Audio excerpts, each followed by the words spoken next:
في زمن الفتوحات الإسلامية كان هناك رجل شجاع من الأنصار يعرف بالصوفي البطل، وهو قيس بن سعد بن عبادة.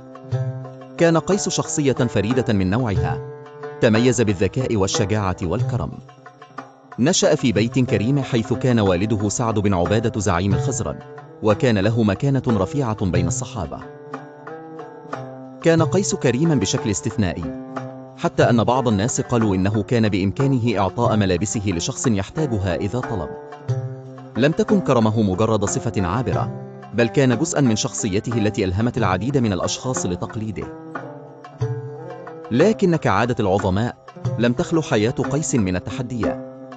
ففي إحدى الليل تسلل إلى نفسه شك أن هناك مؤامرات تحاك حوله لمحاولة تهميشه أو التقليل من شأنه بين الناس.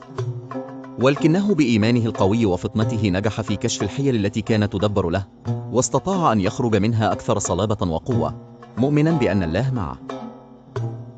قيس لم يكن مجرد محارب شجاع أو قائد ذكي، بل كان ممثلا للقيم الإسلامية الأصيلة. كان يؤمن أن العدل والحق يجب أن يسود، وأن استخدام القوة يجب أن يكون في سبيل الله وليس لأغراض شخصية.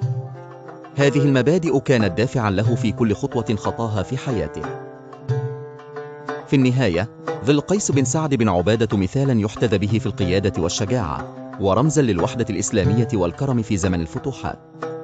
ورغم التحديات، فإن إرثه بقي راسخا في ذاكرة التاريخ الإسلامي كمثال حي للأنصار المؤمنين الصادقين.